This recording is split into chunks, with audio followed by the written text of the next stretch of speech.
திருச்சிற்றம்பலம். எல்லாம் வல்ல பரம கருணாமூர்த்தியாகிய அபீதபுஜாம்பாள் அம்பாசமேத அருணாச்சலேஸ்வர பெருமானுடைய திருவருளினாலும் பரம குருநாதர் பழனி சிவஸ்ரீ ஈசான சிவாச்சாரியார் சுவாமிகளுடைய குருவருளினாலும் தென்சேரிமலை ஆகமண்ணா அவர்களுடைய அனுகிரகத்தினாலும் குருநாதர் பேரூர் சத்யோஜாத சிவாச்சாரியார் சுவாமிகளுடைய திருவடிகளின் அனுகிரகத்தினாலும் இந்த சிவஞான உபதேச நிகழ்ச்சியிலே வேத சிவாகமங்களிலே பூமியினுடைய வகைகளை பற்றி அறிந்து கொள்வதற்கும் வாஸ்து தோன்றியதை பற்றியும், அதாவது வாஸ்து பகவான் தோன்றிய விதத்தை பற்றியும் ஆகமங்களிலே குறிப்பிடப்படுகின்ற முக்கியமான அனைவரும் தெரிந்து கொள்ள வேண்டிய ஒரு ஞான செய்தியை இன்று நாம் சிந்திப்பதற்கு திருவருள் கூட்டியுள்ளது. வேத சிவாகமங்களிலே 12 விதமான நிலங்களை பற்றி கூறுகின்றன. அந்த 12 விதமான நிலங்களிலே முதலிலே உள்ளது சைவ பூமி. அந்த சைவ பூமியிலே கோங்கு, மருது, அரசு, விலா, அசோகு, ஆட்சா, நிலத்தாமரை, துளசி, அருகு, விஷ்ணு கிராந்தி, எலிக்காது கீரை, இலவு, மலை நன்னாரி, புறா, கிளி, அன்னம் இவைகளை உடையது சைவ பூமி எனப்படும். இந்த பூமியானது சிவாலயத்திற்கு ஏற்ற இடமான மங்களகரமானது. இரண்டாவதாக சொல்லப்பட்ட பூமி பிரம்ம பூமி. இது வில்வம், முறுக்கு, விஸ்வாமித்திரம் எனப்படும் தர்பை, நாணல் முதலானவற்றையும் நறுமணமுள்ள ஹோமத் திரவியங்களையும் உடையதாக விளங்குவது. இதுவும் நன்மை தரும் நிலம். மூன்றாவது விஷ்ணு பூமி. அதிலே தும்பை செடி, புளியமரம், புங்கமரம், மூங்கில், பருத்தி, எருக்கு, செம்பருத்தி, அன்னம் முதலான பறவைகளையும் பல விலங்குகளையும் உடையதாக விளங்குவது விஷ்ணு பூமி. அங்கே வாழும் மனிதர்களுக்கு வீர பராக்கிரமங்களை கொடுப்பது இந்த பூமி. நான்காவது இந்திர பூமி. அதிலே வாழை, பலா, மாமரம், சுர, மயில், பாதிரி, நொச்சி, நெல்லி, கருநெய்தல் இவற்றை கொண்டிருப்பது இந்திர பூமி. இது வணிகர்களுக்கும் வேளாளருக்கும் சிறப்பினை தருவதாக உள்ள பூமி. ஐந்தாவதாக பசுபூமி.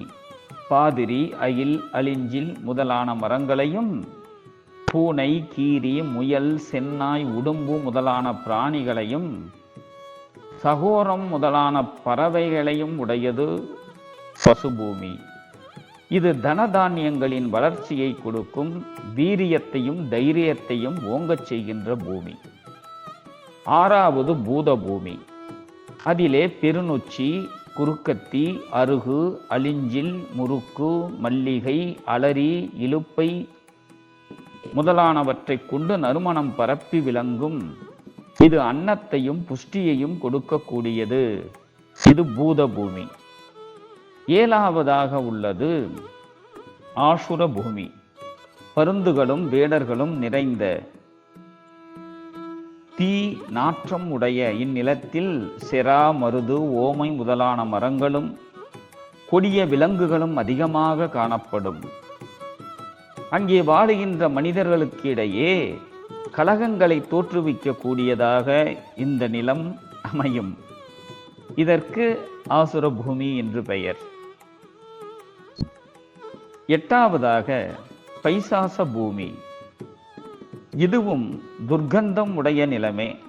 கழுதை, ஒட்டகம், பன்றி, நரி முதலிய விலங்குகள் நிறைந்தது.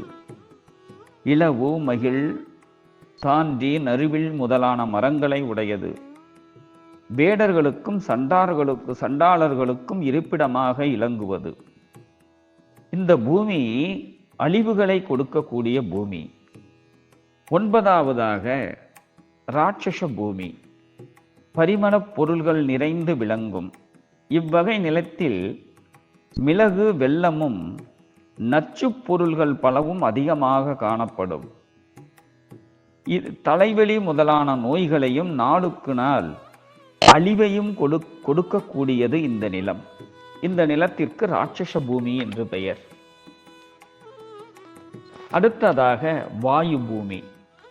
குள்ளநரி கூட்டங்களும் ஸ்வர்கோழிகளும் பருக்கை கற்களும் நிறைந்துள்ள இந்த நிலம் துன்பங்களையும் தீய பேறுகளையும் கொடுக்கக்கூடியது. 11ஆவதாக வருண பூமி. பாக்கு மரங்களை மிகுதியாக கொண்டு நீர்வளம் மிகுந்துள்ள இந்த நிலம் எல்லா விதமான நற்பேறுகளையும் கொடுக்கக்கூடியது. 12ஆவதாக உள்ள பூமி ஆக்னேய பூமி. சதுரக்கல்லி, நறுவிலி, முரட்டு பாறாங்கற்கள் முதலியவற்றை உடைய இந்நிலம் நீரின்றி வறண்டு வெப்பத்தோடு கூடியதாக இருக்கும். இது எல்லா விதமான கெடுதிகளையும் விளைவிக்கக்கூடியது. இப்படி வேத சிவாகமங்களிலே 12 வகையான பூமியையும் அந்த பூமியிலே விளைகின்ற வளர்கின்ற மரங்களை பற்றியும் அந்த பூமியினுடைய பயனை பற்றியும் அங்கே வசிக்கின்ற மக்களினுடைய நிலைகளை பற்றியும் இந்த வேத சிவாகமங்களிலே இதனுடைய விசேடங்களை எல்லாம் சிவபெருமான் அருளி செய்திருக்கிறார். அதற்கு மேலே வாஸ்து பகவான் எப்படி தோன்றினார் என்கின்ற வரலாற்றினை நாம் இப்பொழுது தெரிந்து கொள்வோம். அந்தகாசுரன் என்னும் அசுரன் தேவர்களுக்கும் மனிதர்களுக்கும் இந்த உலகத்திற்கும் பெரும் தீங்கு விளைவித்துக் கொண்டிருந்தான். அதன் காரணமாக அவனுடைய செயலாலே சிவபெருமான் கோபம் அடைந்தார். அப்படி அவர் கோபம் அடைகின்ற பொழுது அவருடைய நெற்றியில் வியர்வை தோன்றியது. ஒரு வியர்வை துளி பூமியில் விழ அதிலிருந்து பூதம் ஒன்று உண்டாயிற்று. அது சிவபெருமானுடைய கட்டளையினால் அந்தகாசுரனை கொன்று அவனது இரத்தத்தை பருகி திருப்தி அடைந்து சிவபெருமானை குறித்தே தவம் புரிந்தது. தவப்பயன் காரணமாக சிவபெருமான் அந்த பூதத்திற்கு பல வரங்களை அருளினார். அது தனது வரபலத்தால் 3 உலகங்களையும் அடக்கியது. தேவர்கள் முன்பு சூரபதுமனை கண்டு அஞ்சு ஒடுங்கியது போன்று அந்த பூதத்தை கண்டு பயந்து நடுங்கி எல்லா தேவர்களும் சிவபெருமானிடம் தஞ்சம் அடைந்தார்கள். தேவர்கள் மேல் கருணை கொண்ட சிவபெருமான் பூதத்தை அடக்க வேண்டி அதிபலர் என்னும் ருத்ரரையும் 8 மாயா பாசங்களையும் படைத்தார். அதிபல ருத்திரர் 8 பாசங்களினாலும் பூதத்தை கட்டி கீழே தள்ளினார்.